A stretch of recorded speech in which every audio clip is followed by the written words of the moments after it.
जय हिंद मित्रों, आज आप सभी के बीच गोदान का अगला पार्ट लेकर आई हूँ।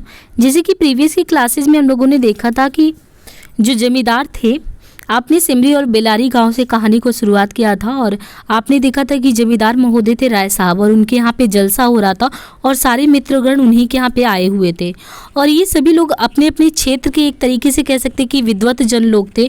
इनके विचार विमर्श में आप देख रहे थे कि दो लोगों के बीच डिस्कशन हो रहा था। चर्चा ये था कि विषय जो थे ये ओंकारनाथ थे, ओंकारनाथ और इनके साथ मिस मालती जो थी।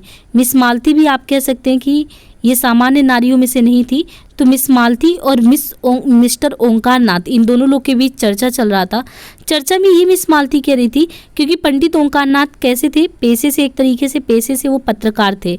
पत्रकारिता में वो बता रहे थे कि उनको कितनी ज़्यादा परेशानियां होती हैं। परेशानी उनको इसलिए है क्योंकि वो बताते हैं कि वो एक ऐसे पत्रकार है, एक तरीके से आप कह सकते हैं कि वो सच्चे पत्रकार है। समस्या उनके साथ इसीलिए है क्योंकि वो सच्चे हैं और उस तरीके से ना उनको सम्मान मिल पा रहा है। अगर वो चापलूसी करते, खुशामद करते तो उनकी स्थिति ऐसी नहीं रहती। परंतु मिस मालती इनको सजेस्ट करती हैं कि अगर आप इस प्रकार के पत्रकार हैं, मैं आपको राय देती हूँ कि अगर थोड़ी सी आप खुशामद करने लगो नेता लोगों के, या किसी भी तरीके से इस तरीके से घृणा टाइप में ना लिखो या किसी पे रिएक्ट ना करो, तो शायद आपको बहुत ऊंचे पे इंसान मतलब बना दिया जाए या आप बहुत ऊंचे पद तक पहुंच जाओ। देखिए, जब ऐसा मिस मालती प्रस्ताव उनके सामने रखती हैं तो ऐसे में ओंकारनाथ अपने बारे में बताते कि हमारी पत्रकारिता में हम किन चीज़ों को लेके चलना चाहते हैं। यानी ओंकारनाथ अभिमान के साथ कहते हैं मिस मालती से, यही तो मैं नहीं कर सकता देवी जी, जैसा वो सजेस्ट करती हैं। कहते यही तो मैं नहीं कर सकता देवी जी, मैंने अपने सिद्धांतों को सदैव ऊंचा और पवित्र रखा है और जीते जी मैं उनकी रक्षा भी करूंगा। फिर उन्होंने कहा कि देखिए, दौलत के पुजारी अगर देखें तो आपको गली नुक्कड़ पे मिल जाएंगे। मैं सिद्धांत का पुजारी हूँ और सिद्धांत का पुजारी होने के नाते मैं अपनी पत्रकारिता को बेचूंगा तो नहीं। तो उन्होंने कहा, मिस मालती ने कहा कि अच्छा, आप इसको बेचेंगे नहीं? कहे नहीं बेचूंगा। तो कहेंगे आप नहीं बेचेंगे तो मैं इसको दम्भ समझती हूँ। दम्भ समझ रहे हैं आप कि एक तरीके से हम देखें तो ये आपका घमंड है ना। एक तरीके से देखें तो ये आपका घमंड है। ये आपकी इच्छा है कि आप ये चीज़ करने के लिए कह रहे हो और करो, कोई बात नहीं, मैं नहीं रोकने वाली हूँ। धन की आपको परवाह नहीं है? उन्होंने क्वेश्चन लगाया कि क्या धन की आपको परवाह नहीं है ना, क्वेश्चन मार्क, कि धन की आपको परवाह नहीं, क्योंकि आप ऐसे करोगे तो ये भूल जाओ कि आपको धन मिलने वाला है। वो तो मिलने से रही, वो थोड़ी बहुत आप चापलूसी करो या कुछ करो तो बात बनती है, अदरवाइज नहीं। तो उन्होंने भी कहा तो फिर मेरी भी सुन लीजिए, मेरे भी कुछ वसूल है जीवन के। वसूल में मेरे जीवन की ये कि सिद्धांतों का खून करके तो कदाप भी नहीं, मतलब मैं ये कहूँ कि सिद्धांत का खून करके तो मैं ये नहीं करूँगा। तो उन्होंने कहा तो आपके पत्र में विशेषी वस्तुओं के विज्ञापन क्यों होते हैं? अब देखिए, ये भी बहुत लॉजिकल बात है। एक तो आपने कहा कि सिद्धांत का नहीं, आप जैसे फेयर लवली का अगर आपने देख लिया, फेयर एंड लवली का, ये किसी भी विदेशी चीज़ों का आप विज्ञापन देखते हो। अगर आप देखिए आज का न्यूज़पेपर वगैरह, तो न्यूज़पेपर हो गया, पूरा मीडिया हो गया, किन से चलता है? कहीं ना कहीं सारी जगह पे एडवर्टीजमेंट है ना। एडवर्टीजमेंट के अलावा अगर देखो तो कैसे चलता, वो चीज़ें नहीं चल पाती। इन्होंने कहा इसके बारे में बताइए, आप बहुत सिद्धांतवादी बनते हैं ना, तब तो आपको विज्ञापन नहीं लेना चाहिए, और ख़ासकर वो विज्ञापन नहीं जो विदेशी हैं, वो आप क्यों लेते हैं? तो उन्होंने कहा उन्होंने बताया फिर, मैंने किसी भी दूसरे पत्र में इतने विदेशी विज्ञापन नहीं देखे जितना आपके वाले में देखता हूँ। यानी बिजली जो पत्र है, आप बनते तो बड़े आदर्शवादी हैं और सिद्धांतवादी, पर अपने फ़ायदे के लिए देश का धन विदेश भेजते हुए आपको जरा भी खेद नहीं होता? आप किसी तर्क से इस नीति का समर्थन नहीं कर सकते। देखिए, मिस मालती भी बहुत चालू थी। उन्होंने उनको याद दिलाया कि आप विज्ञापन की बात कर रहे हो ना, तब तो आप इंडियन हो और आप कहते हो कि मैं धन मारने वाले में से नहीं हूँ, मैं उस टाइप का नहीं हूँ कि किसी का खुशामद करूँ, तो फिर आप विदेशी विज्ञापन क्यों लेते हो? तो उन्होंने कहा देखिए, बनते तो आप, वो तो वही बात हुई ना, जैसे राय साहब को मिस्टर मेहता ने धो दिया था, ऐसे इनको भी धो दिया गया कि आप बनते हो तो वहाँ से आदर्शवादी, सिद्धांतवादी, और अपने फ़ायदे के लिए देश का धन आपको भेजते हुए शर्म नहीं आती? आप किसी तर्क से इस नीति का समर्थन नहीं कर सकते। ओंकारनाथ के पास सचमुच इसका कोई जवाब नहीं था। उनको कभी लगा ही नहीं कि जो मैं बोल रहा हूँ और मुझे कोई जवाब देने वाला मिला तो ऐसे भी बोल सकता है। जब उन्होंने कहा, उन्हें बंगले झांकते देख राय साहब ने उनकी हिमायत की। उन्हें बगले देखते या झांकते हुए देखकर राय साहब को लगा कि अब थोड़ा सा दिक्कत हो रही है, अब सभा में बैठे इनकी कुछ ज़्यादा ही खिंचाई हो जाएगी। तो उनकी हिमायत की। तो उन्होंने कहा तो आखिर आप क्या चाहती हैं? राय साहब बोल पड़े कि मिस मालती से कि आखिर आप चाहती क्या हैं? बेचारे क्या इधर से भी मारे जाएं? यानी एडवर्टीजमेंट भी डाले तब तो इनके लाले पड़ जाएंगे, भूख मतलब आप मिटाने के लिए 1 रुपये नहीं मिलेंगे। यानी क्या ये इधर से भी मर जाएं उधर से भी मर जाएं, तो फिर इनका पत्र चलेगा कैसे?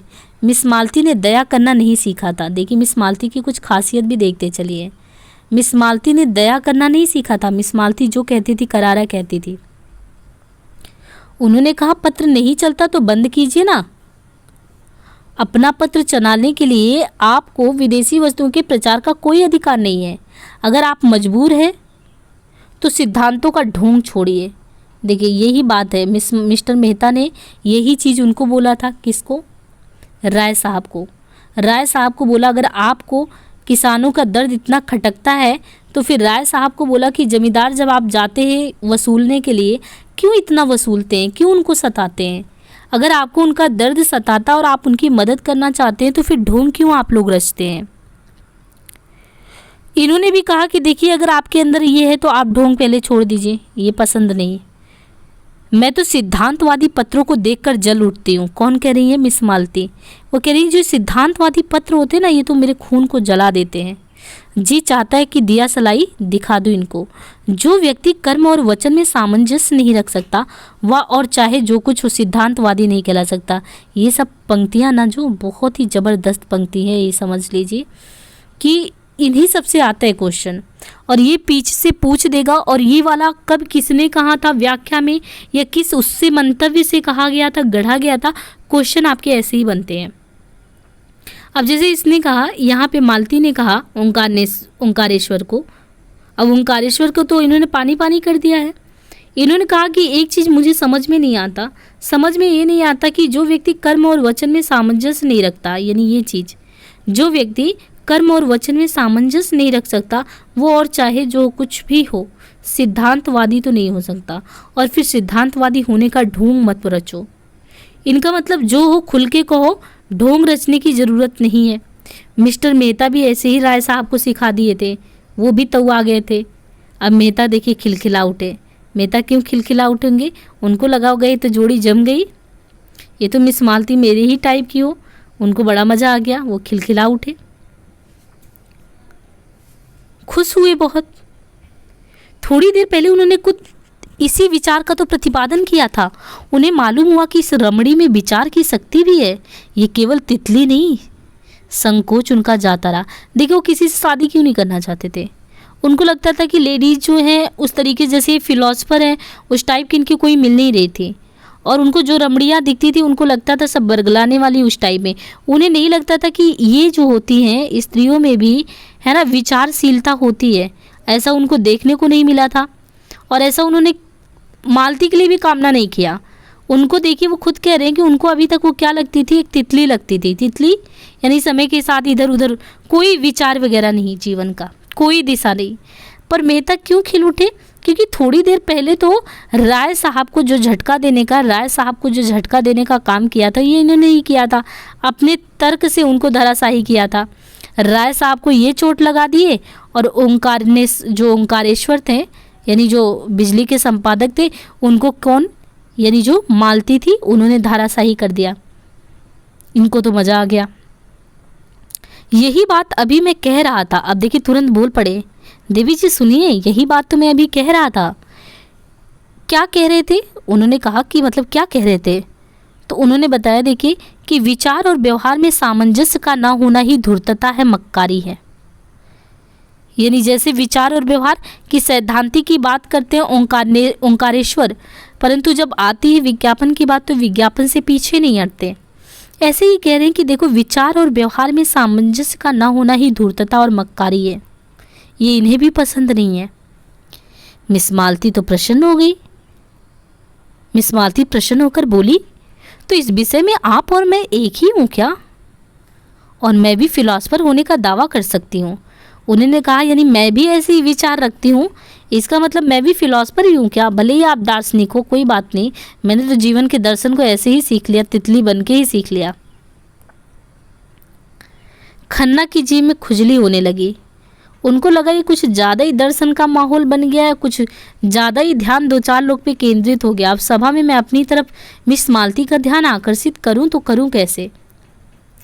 उन्होंने बोला, आपका एक एक अंग फिलॉसफी में डूबा हुआ है यार। लो, खन्ना जी वहीं पे बैठी होंगी, कौन बैठी होंगी, कामिनी, मिस कामिनी इनकी पत्नी थी, है ना, कामनी। उनको दरकिनार करके, उनको साइड में करके वहीं बता रहे हैं आपका, वो भी ऐसे नहीं, ऐसा एग्जाम्पल या ऐसा उनका एक तरीके से वाहवाही कर रहे हैं कि आपका एक एक अंग फिलॉसफी में डूबा हुआ है। मालती ने भी कम नहीं थी, उन्होंने उनकी लगाम खींची। अच्छा, आपको फिलॉसफी में भी दखल है, मतलब बताया आपको भी फिलॉसफी में दखल है। मैं तो समझती थी आप बहुत पहले अपनी फिलॉसफी को गंगा में डुबो बैठे हैं। नहीं, आप इतने बैंकों और कंपनियों के डायरेक्टर ना होते। राय साहब ने खन्ना को संभाला। तो क्या आप समझती हैं कि फिलासफरों को हमेशा फाके मस्त रहना चाहिए। उन्होंने कहा कि क्या फिलासफरों को हमेशा फाके मस्त, राय साहब ने उनसे पूछा। जी हाँ, फिलासफर अगर मोह पर विजय ना पा सके। उन्होंने कहा कि बिल्कुल, मैं कह रहा हूँ, जी हाँ, फिलासफर अगर मोह पर विजय ना पा सका तो फिर फिलासफर काहे का। इस लिहाज से तो शायद मिस्टर मेहता भी फिलासफर नहीं ठहरे। मेहता ने जैसे आस्तीन चढ़ा कर कहा, मैंने तो कभी ये दावा नहीं किया राय साहब। मैं तो इतना ही जानता हूँ कि जिन औजारों से लोहार का, मतलब वो कहते कि मैं इतना ही जानता हूँ कि जिन औजारों से लोहार काम करता है उन्हीं औजारों से सोनार नहीं करता। क्या आप चाहते हैं आम भी उसी दशा में फले फूले जिसमें बबूल या ताड़ फल फूलता है। मेरे लिए धन केवल उन सुविधाओं का नाम है जिनमें मैं अपना जीवन सार्थक कर सकूं। धन मेरे लिए बढ़ने और फैलने फूलने वाली चीज़ नहीं है, केवल एक साधन मात्र है। अब देखिए राय साहब, इनको भी धोने का एक टाइम आ रहा है। उन्होंने कहा, मेरे लिए धन केवल उन सुविधाओं का नाम है जिनमें मैं अपना जीवन सार्थक कर सकूं। धन मेरे लिए बढ़ने और फलने फूलने वाली चीज़ नहीं है, केवल साधन है। मुझे धन की बिल्कुल इच्छा नहीं, और आप वह साधन जुटा दी जिसमें मैं अपने जीवन का उपयोग कर सकूं। बस। ओंकारनाथ समष्टिवादी थे। समष्टिवादी मीन्स कि सबको लेके चलने वाले। ओंकारनाथ समष्टिवादी थे। व्यक्ति की इस प्रधानता को कैसे स्वीकारते। इसी तरह हर एक मजदूर कह सकता है कि उसे काम करने की सुविधाओं के लिए 1000 महीने की ज़रूरत है। उन्होंने कहा कि जैसे आप कह रहे हो मिस्टर मेहता, इसी तरह एक मजदूर भी कह सकता है उसे काम करने की सुविधाओं के लिए 1000 महीने की ज़रूरत है। अगर आप समझते हैं कि उस मजदूर के बगैर आपका काम नहीं चल सकता तो आपको वह सुविधाएं देनी पड़ेगी।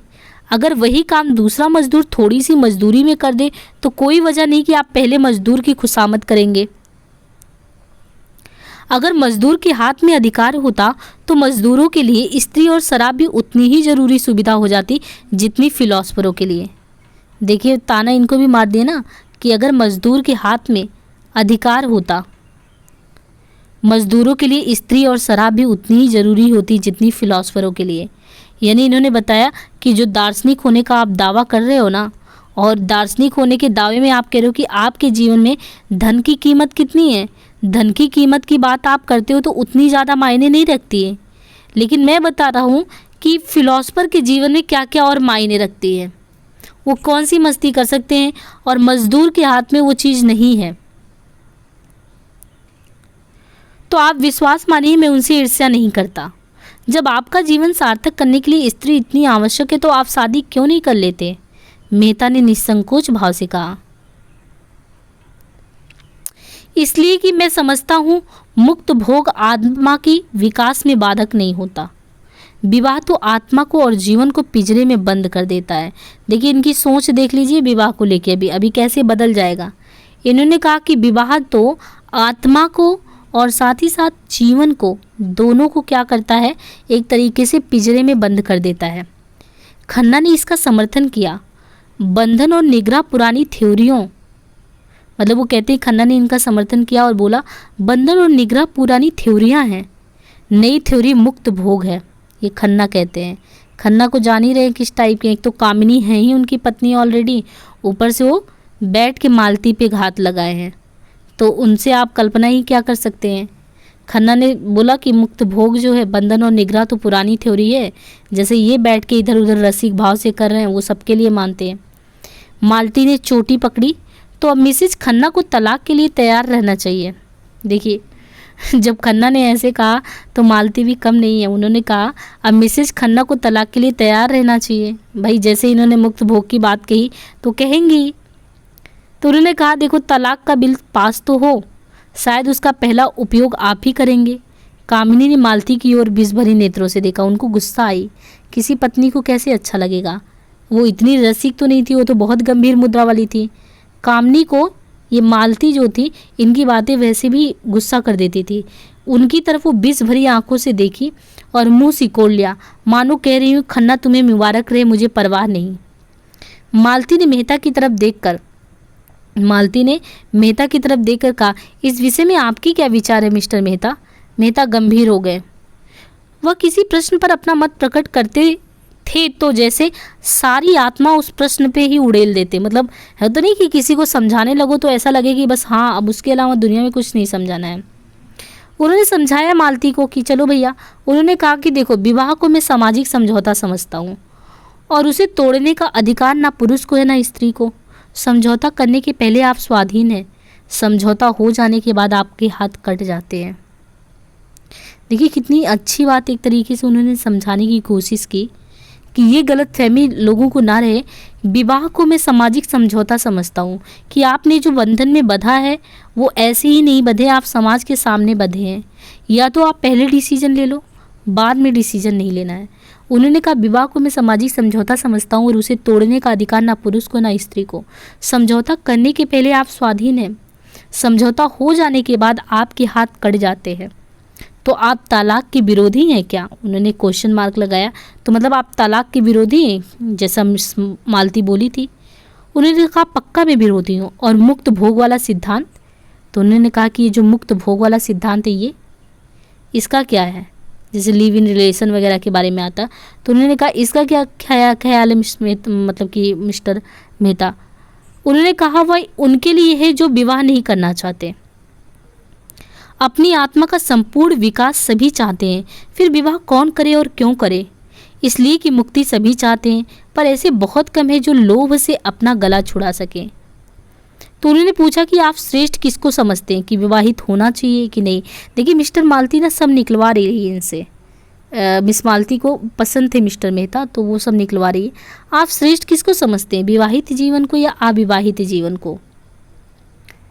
तो उन्होंने कहा समाज की दृष्टि से विवाहित जीवन को और व्यक्ति की दृष्टि से अविवाहित जीवन को। उन्होंने कहा दो है कि समाज को जब कोई बात दिखानी हो कि समाज का, तो फिर विवाहित जीवन ठीक है, और जब व्यक्ति को खुद के जीवन की बात आए तो अविवाहित जीवन को। तो इस तरीके से आप देखिए आगे होता है फिर कि धनुष यज्ञ का अभिनय निकट था, यानी इन लोगों में बातचीत चल ही रही थी और प्रसंग पूरा खत्म हो रहा था। इसके बाद धनुष यज्ञ का अभिनय निकट था। 10 से 1 तक धनुष यज्ञ, 1 से 3 तक प्रहसन, ये पूरा प्रोग्राम अरेंज किया गया था कि होना है। और ये सभी लोग डिस्कस करके परिचर्चा हुआ संपन्न। इसके बाद उधर की तरफ हुआ कि अब कार्यक्रम आगे बढ़ाया जाए, और इस तरीके से भोजन की तैयारी शुरू हो गई। मेहमानों के लिए बंगले में रहने का अलग अलग प्रबंध था। खन्ना परिवार के लिए 2 कमरे रखे गए थे, और भी कितने ही मेहमान आ गए थे। सभी अपने अपने कमरों में गए और कपड़े बदल बदल कर भोजनालय में जमा हो गए। यहाँ छूत छात का कोई भेद नहीं था। देखिए ये भी बताया गया कि शहर का अगर देखा जाए तो यहाँ पे देखा जाए छूत छात का कोई भेद नहीं था। सभी जातियों और वर्णों के लोग साथ में भोजन करके बैठते थे। वैसे तो होता है, तो इन्होंने बताया कि देखिए ऐसे संपन्न अगर उसमें देखा जाए तो यहाँ पे छूत और इन सारी चीज़ों का कोई ध्यान नहीं देता। सभी जाति और वर्ण के लोग साथ भोजन करके, मतलब कि साथ में ही बैठ के भोजन कर रहे हैं, उसमें भी आपको कोई अंतर नहीं है। केवल संपादक ओंकार नाथ सबसे अलग अपने कमरे में फलाहार करने गए, क्योंकि वहाँ पे आप देखिए कि दोनों है, वेज और नॉन वेज दोनों बना है। और क्योंकि पंडित ओंकार नाथ आप देख ही सकते हैं कि जैसे जैसे बात कर रहे थे उससे आप उम्मीद कर सकते हैं कि फलाहारी हो सकते हैं। वो उनको फलाहार करना था तो अलग ही रूम में थे। और कामिनी खन्ना, इनको भी थोड़ा आप इनके व्यक्तित्व से भली बात परिचित अभी तक हो गई। ये मिस मालती की तरीके से तो थी नहीं। तो कामिनी खन्ना को सिर दर्द हो रहा था, उन्होंने भोजन करने से इनकार किया। भोजनालयों में मेहमानों की संख्या कुल 25 से मान लीजिए कि कम नहीं थे। वहाँ शराब भी थी और मांस भी था। इस उत्सव के लिए राय साहब अच्छी किस्म की शराब खास तौर पर खिंचवाते थे। खींची जाती थी दवा के नाम से, पर होती थी खालिश शराब। मांस भी कई तरह के पकते थे, कोफ्ते, कबाब, पुलाव, मुर्ग, मुर्गियाँ, तीतर, मोर, जिसे जो पसंद आता था वो सब वहाँ पे उपस्थित रहता, कुछ भी खाएं। भोजन शुरू हो गया था तो मिस मालती ने पूछा, संपादक जी कहाँ रह गए? किसी को भेजो राय साहब, उन्हें पकड़ के लेके आए। राय साहब ने कहा कि वो वैष्णव हैं, उन्हें यहाँ बुलाकर क्यों बेचारे का धर्म नष्ट करोगी, बड़े ही आचार निष्ठ आदमी हैं। देखिए ये मिस मालती भी ना पीछे पड़ी थी। राय साहब से कह रही हैं कि उनको बुलाइए, तो कह रहे हैं कि देखो वो वैष्णव है, वो फलाहार कर रहे हैं, उनके पीछे क्यों पड़ी हो हाथ धो के, उनका धर्म नष्ट क्यों कर रही हो, वो आचार निष्ठ आदमी है। अजी और कुछ ना सही तमाशा तो रहेगा। अब देखिए इनको बहुत तमाशे का मन कर रहा था। कह रही अभी तो तमाशा करके आए, थोड़ा सा और बातचीत हो। सहसा एक सज्जन को देखकर उसने पुकारा, आप भी तशरीफ़ रखते हैं मिर्ज़ा खुर्शीद। अब देखिए मिर्ज़ा खुर्शीद आ गए, ये एक नए दोस्त हो गए, ये भी आ गए। वो आए तो बोला गया कि आप भी तशरीफ़ रखते हैं मिर्ज़ा खुर्शीद, ये काम आपके सुपुर्द, आपकी लियाकत की परीक्षा हो जाएगी।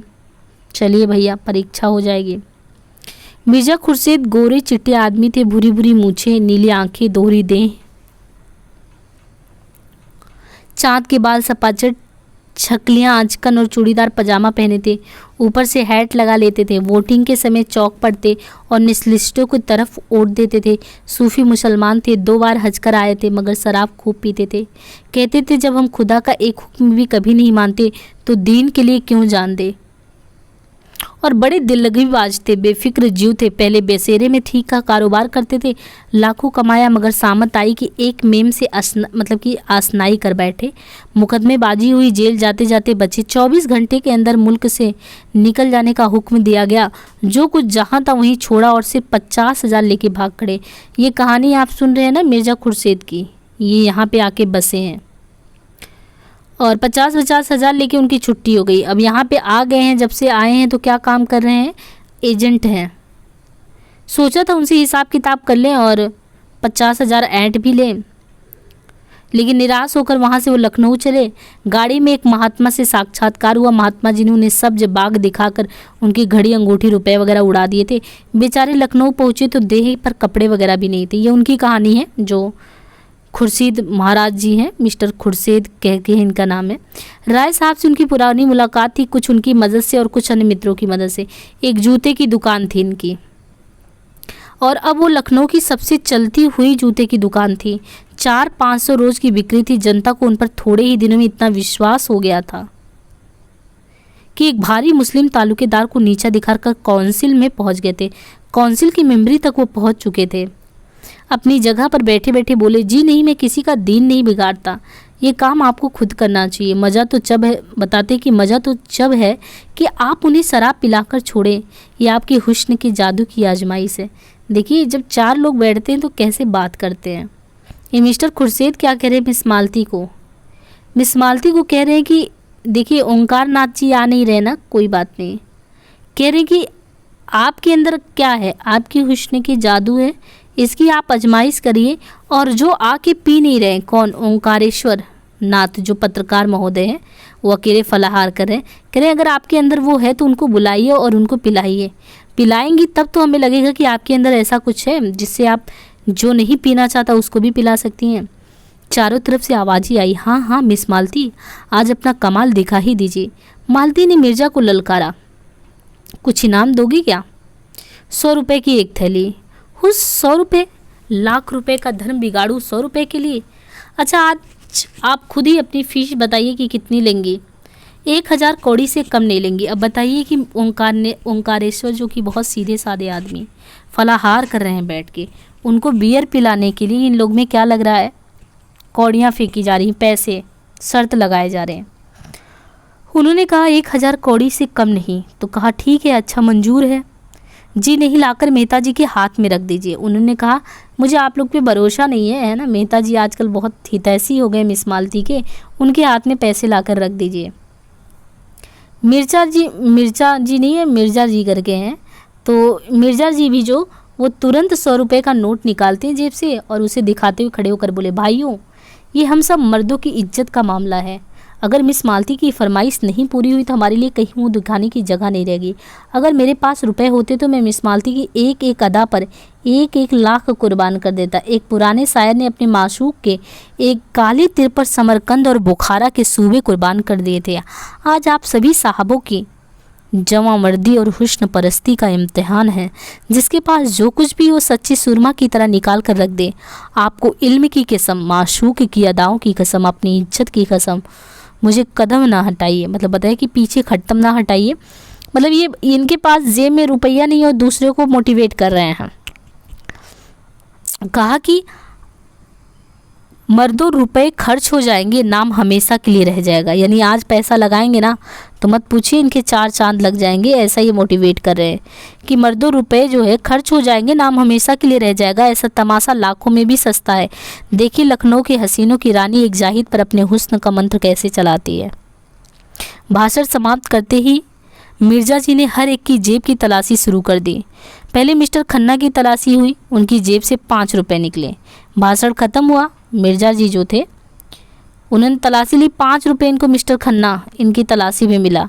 मिर्जा ने मुंह फीका करके कहा, वाह खन्ना साहब वाह, नाम बड़े दर्शन थोड़े।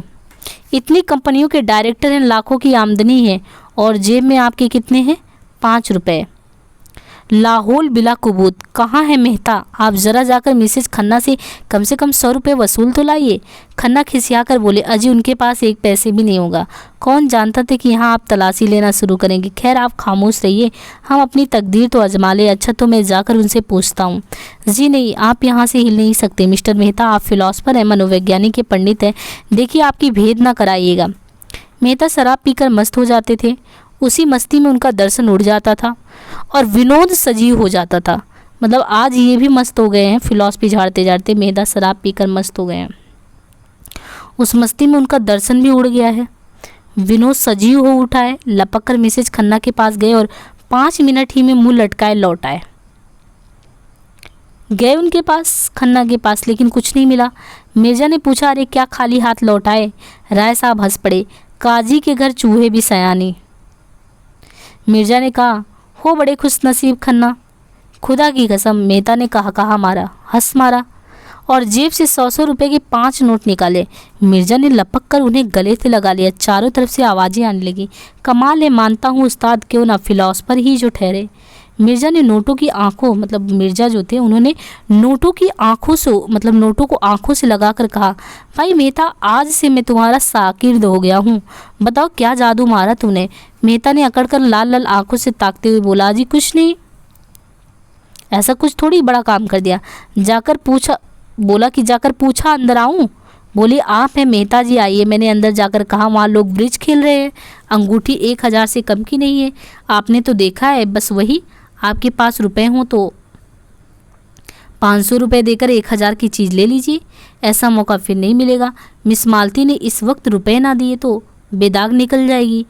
पीछे से कौन देता है, शायद इसलिए उन्होंने अंगूठी निकाली कि 500 रुपये किसके पास धरे होंगे। मुस्कुराई और चट अपने बटुए से 5 नोट निकाल कर दे दी और बोली, मैं बिना कुछ लिए घर से नहीं निकलती, ना जाने कब क्या ज़रूरत पड़े।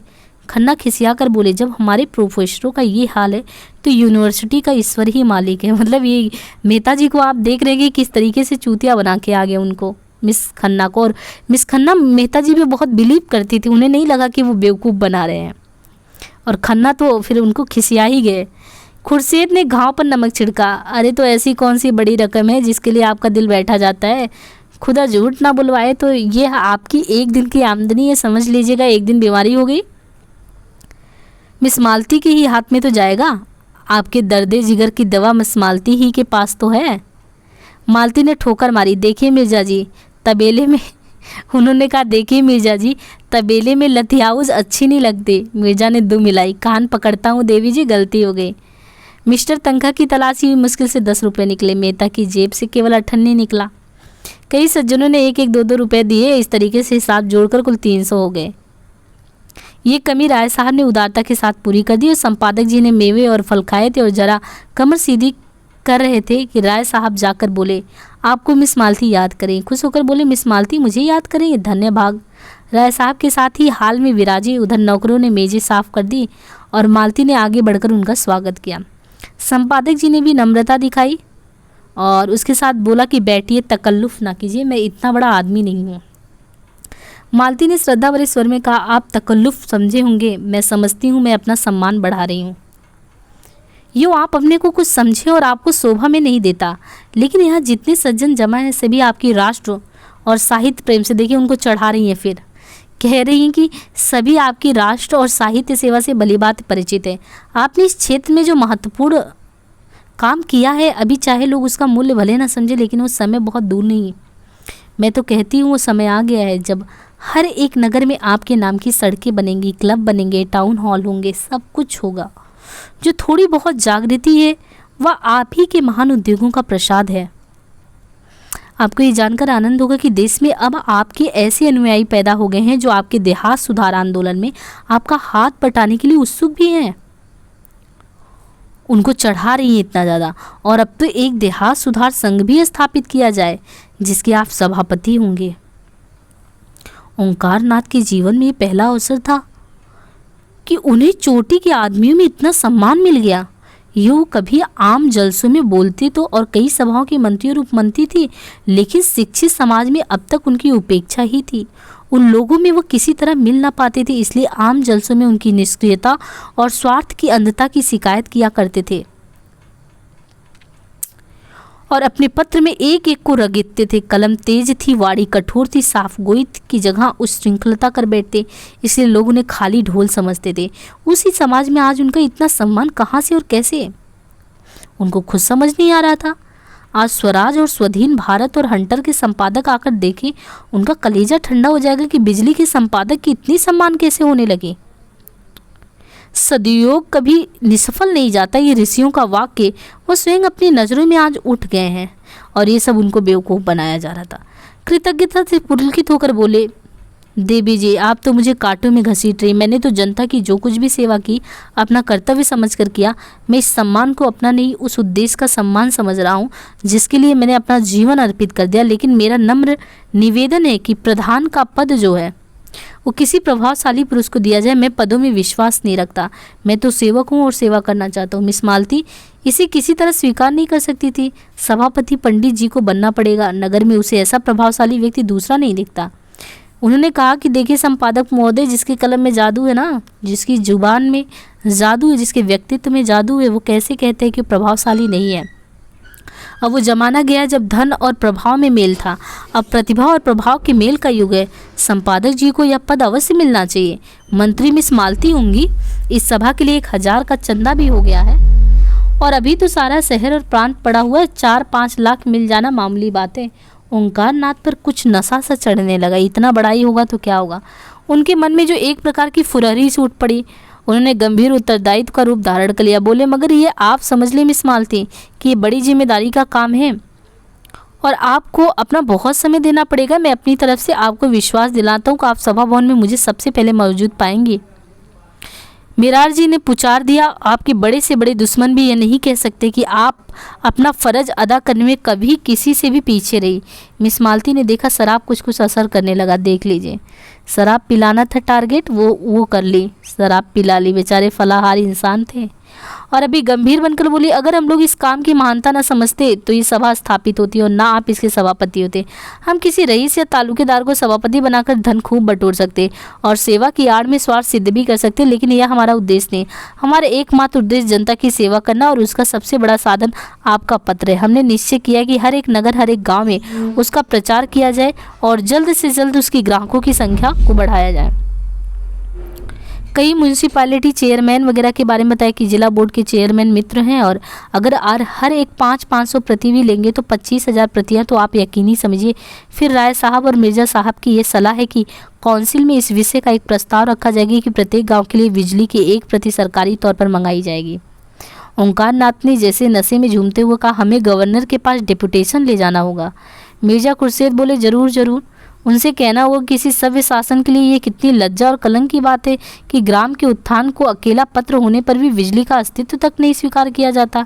मिर्जा खुर्शीद ने कहा, अवश्य अवश्य, मैं गर्व नहीं करता, अभी गर्व करने का समय नहीं आया, लेकिन मुझे इसका दावा है कि ग्राम्य संगठन के लिए बिजली ने जितना उद्योग किया है, बिजली इनके पत्रिका का नाम था, ये समझिएगा, ओंकार नाथ महोदय का। मिस्टर मेहता ने सुधारा, नहीं वहाँ से तपस्या कही है, तपस्या। मैं मिस्टर मेहता को धन्यवाद देता हूँ। हाँ, इसे तपस्या ही कहनी चाहिए, बड़ी कठोर तपस्या। बिजली ने जो तपस्या की है वह इस प्रांत की नहीं, इस राष्ट्र के इतिहास में अभूतपूर्व है। मिर्ज़ा खुर्शीद बोले, ज़रूर ज़रूर।